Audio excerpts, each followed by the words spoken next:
Trump muddles talks on government funding ahead of House vote on shutdown.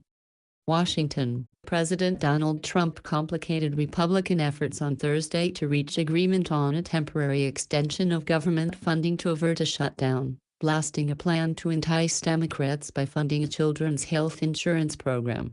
To build support for the short-term funding bill, Republican leaders included a 6-year extension of funding for the Children's Health Insurance Program, CHIP, a Democratic priority, while further delaying some taxes imposed under Obamacare to appeal to Republicans.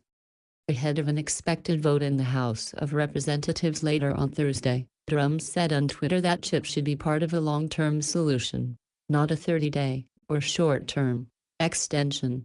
White House officials did not immediately respond to a request for comment on whether Trump would still support the measure and sign it into law if it passes both chambers.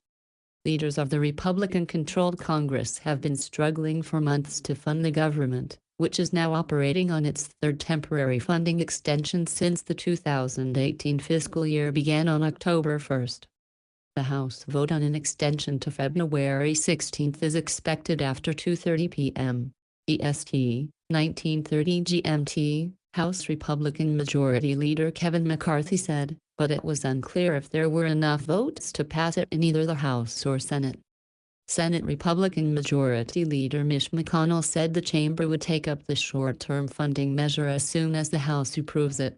Democrats insist that a long-term spending will also include a measure covering Dreamers, illegal immigrants brought to the country as children who were protected from deportation by former President Barack Obama's Deferred Action for Childhood Arrivals (DACA) program. Trump ordered DACA to end in March and asked Congress to come up with a legislative fix, but bipartisan congressional negotiations with the White House faltered last week, prompting Republican leaders to begin pushing for the passage of a stopgap measure. The White House said on Wednesday it supported passage of a short-term funding measure and that immigration talks could resume next week. Republicans hold a 51-49 majority in the Senate, and most legislation, including spending bills or an immigration deal, will require 60 votes to pass. But Senate Democratic leader Chuck Schumer on Wednesday said there was revulsion among his colleagues for the stopgap proposal in the House and an overwhelming number would not support it. Republican Senator Lindsey Graham, who is involved in the immigration negotiations, also said he would not vote for a short-term funding bill. His conservative colleague Mike Rounds told CNN on Thursday he could not back the current measure.